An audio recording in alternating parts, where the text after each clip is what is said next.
Hey guys, this is Rugio Duelist back with another video. Here is my Marincess deck. Yes, it's been a while since I last uploaded. I finally managed to top a very small locals tournament with Marincess. I know usually I top with Fluunderies. I finally managed to top with another one of my decks. I've been practicing more so with this deck almost as much as I've been practicing with Fluunderies since last year. I have gotten better with the deck. Alright guys, I don't want to waste too much time, so without further ado, here's my Marincess deck. It was 4 rounds of Swiss in this tournament. I went 3-1. I'm really proud of myself. Came in like 5th place, I believe. Let's get right into it. Okay, so for anyone that knows about the Marincess deck, it's a water-based Cybers deck. It focuses on links, spamming a bunch of link monsters. Let's start things off with 3 copies of Marincess Blue Tang. So anyone who plays Yu-Gi-Oh! Competitively should know what this card does when it comes to Marincess. This card, she's kind of like the heart and soul of the deck. Basically, on summon, she lets you, she's the Foolish Burial, lets you send a Marincess monster from your deck to the grave that's not the copy of herself. Again, you have to play this card at 3. She literally is the heart and soul of the deck. The deck has a lot of monsters. Next up is Marincess Spring Girl. She's almost as good as Blue Tang, if very, very close. She also lets you expand on plays and keep playing. You also have to play her at 3. That's 3 and 3. Next up, 3 copies of Marincess Seahorse. This one is like also on the same level as Spring Girl, definitely not as Blue Tang, but you should also play 3 of her because she's a 1-card link 3 for the Marincess deck. Marincess, so you want to get to their higher link monsters as fast as possible so that you have full combo and you can attack for game Alrighty, that's 3, 3, 3. This is where the deck differs a little bit. We're playing 1 copy of Marincess Mandarin. This one is probably a one-off because it's a good extender, but it's not a great extender. Still pretty decent. Move these over here. Then we're playing 2 copies of Marincess Pascalis. She's like a double summon for Marincess of sorts. So I believe they call it like Goblinberg. An old school Yu-Gi-Oh monster that was a level 4 that summoned more monsters from the hand back in the old Yu-Gi-Oh days. So I played 2 of her. I think 3 is a break. I think this is definitely the perfect ratio. That's from what I've seen from other Marincess deck profiles. And then after her, we're playing the new cards from Cyberstorm Access that came out about a month ago. We're playing the new edition, Adularia of the June Moon. This monster is pretty decent, but I personally did not like it. I have taught with Marincess once before in the past, but with this new card that I've been testing out, I honestly think it's more of a brick. I might cut it off or only just play 1. I played 3. It was kind of useful in a way, but yeah, I sincerely did not like it that much. So I might either cut her off completely or just the one-off. Then with that, we're playing the Water Barrier statue. So if for any duelists out there that's been keeping up recently with how Marincess is played now, they're basically using this monster alongside to bring out the Barrier statue turn 1. There is a consistent way of doing that. Barrier statue came out like once or twice, but there was this the first round where I managed to bring it out, but my opponent actually managed to out it and break my board even though I had it. So again, there's that. The competition is tough. Whether I choose to keep the Barrier statue or not, it's up for the debate for the future. Then we are playing 3 copies of Ice Jade Friend Agerine. So this monster, it special summons itself as well as a token by pitching a water monster from your hand. Any water monster, like the deck is water-based, so yes, I maxed out on this card. I think this card definitely has to be played at 3. If only there was a way to search it. There might be. Just got to keep researching to see if there's a consistent way, because this card in your opening hand it's awesome. More info on him a bit later. Then we are playing triple copies of Gamma Seal, the Water Kaiju. So at first I was testing this card out at 1, then 2, then I maxed it out at 3 because, again, there are certain monsters right now in the game that tributing is literally the only way to just get rid of those annoying monsters once and for all. And I was debating on it, but like really main decking triple Gamma Seal, I truly think was a right call. I don't believe I have yet to break with this card, maybe sometimes, but again, if you have it opening hand or even going second, you can just pitch it by using the Ice Jade Ran Agerine or like any of the other spells that's coming up. But I think 3 is very good as of right now in this format. That is it for the monsters. Next up, we're going up to the spells. 1 Marincess Battle Ocean. It's the field spell. Some people run 2. I used to run 2 all the time, but you need consistency, and having multiples of these is really, really bad in the long run. Then we are playing 2 copies of Marincess Dive. This is the special summon from the deck, or Monster Reborn for the deck.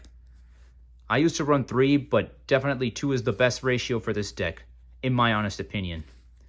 After that, we play 2 copies of Link into the Brains. So this is a spell card that basically lets you special summon one of your monsters from the hand, and immediately you Link Climb, and it's a super polymerization effect, which means your opponent cannot respond to it. Used to play 3. 3 could also be fine, but I think 2 is definitely the best ratio for this card as well, just like the Marincess Dive here. Moving on from there, we're maxing out on triple Signet Mining to get our Marincess cards. Pitch a card from your hand. As I was saying earlier, for example, this guy, the Gamma Seal, if he's useless in your hand, and search for any of your Marincess level 4 monsters, like any of them, the 3-offs, the Pascalatan, the Mandarin, and you got yourself full combo there. This one, you definitely have to max out on it. You want to see those Marincess monsters as fast as possible. And after that, we are main decking 2 copies of Triple Tactics Thrust. This spell card is amazing. It is awesome. Every time I resolve it, like it's gold. Like it's you get what you need. If you don't know what this card does, well, if your opponent activates a hand trap, you activate this. You either set a normal spell or trap card from your deck directly to the field, or you add it to your hand, which can be awesome, like to search stuff like Signet Mining or Link into the Brains or Marincess Dive or other spells and traps that I'll be showing shortly. But I do believe 2 is the best ratio. Definitely a lot of hand traps running in the format. And then we are playing the 1 hand trap stopper, which is Called by the Grave, which is also limited. Sadly, wish it was at 2 or 3, but gotta play with what we have. And the 1 Called by the Grave is gonna have to suffice for now. After that, we are playing 1 Day of Peace. This is a weird card that I played within my Marincess deck for a long time, but it is grandiose. It has helped me win games throughout my time playing this deck, and I really love it, and I'm not going to take it out. Then we're playing 1 Dark Ruler No More to break boards. I was playing 2, but it started to break. And again, you can also search it off the thrusts, and you're playing 2 thrusts, so it's like having 3 Dark Ruler No Mores in your main deck. The same thing for Raigeki, which you guys know what Raigeki is. Like, just destroy your opponent's front row, and again, can be searched with thrust if your opponent hand traps you. 1 is good enough. Again, with this deck, if you're going first, you want to have full combo, and you don't want to have too many of these opening hand. But yeah, moving on from there, the last spell, Harpy's Feather Duster, to clear up your opponent's back row. I was side decking this card, but I think right now it's better in the main deck because there is a certain trap deck called Labyrinth running around. So yeah, and this card is perfect to get rid of those pesky trap cards. Speaking of trap cards, we are main decking 2 copies of Marincess Wave. This is the Infinite Impermanence / trap card of the deck, aka negate a monster's effect. You can activate this card from your hand. More on that a bit later for those of you who don't know. But yeah, playing 2. 2 is the perfect ratio. Some people run 1.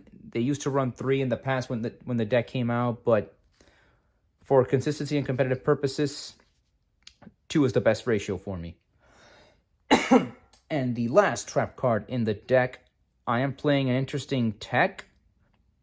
I'd say it's 50-50 for now, but it's still testing it out. 2 Spiritual Water Art Alley. Tribute a water monster and and basically, yeah, look at your opponent's hand and discard a card from their hand, which is awesome. It actually helped me a lot during the tournament. And I am playing two. I'm not maxing out on it because, again, you don't know if you're going first or second, but I think still having it is good. Plus, again, this card, gold, you can search them off, so it's like having 4 copies in the deck. And that is the main. Now, let's quickly go on to the side, shall we? All right. All right, everyone. Going off to the side deck here. Or should I say the extra? So extra deck, for those of you who know, we're playing 1 copy of the boss monster, Marincess Aqua Argonaut. She negates spells and traps if she's in the extra monster zone, alongside the field spell. We're playing 2 copies of Blue Slug. Brings back our Marincess monsters. 2 copies of Sea Angel, searches for our field spell and our Marincess Dive. 2 copies of Coral Anemone. It's Monster Reborn for water monsters, most water monsters. Let me just spread them out like this real quick.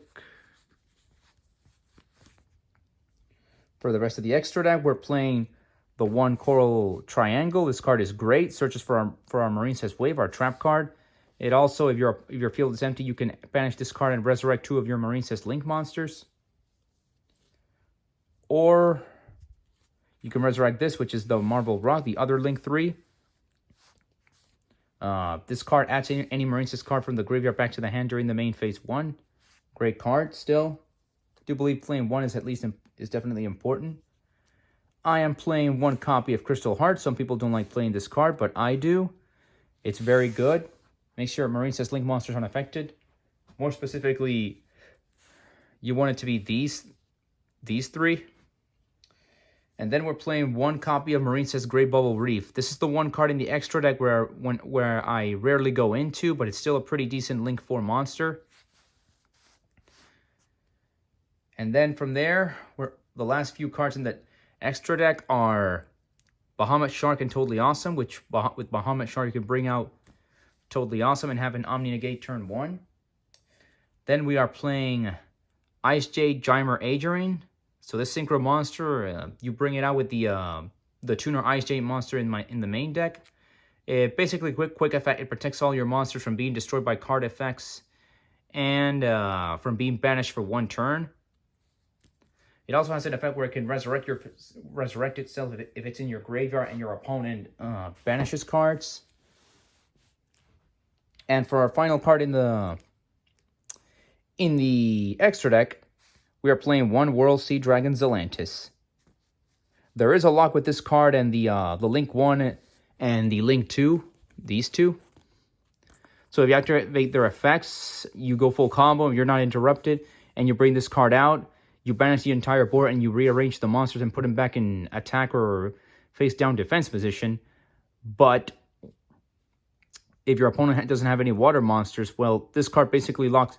You banish your opponent's monsters permanently, and then you bring him back alongside whatever water monsters you have on the board. And that is it for our extra deck. Now, finally, for our side deck. Side deck is really interesting. So I am side decking triple Gozen Match as a Floodgate, just to interrupt the opponent.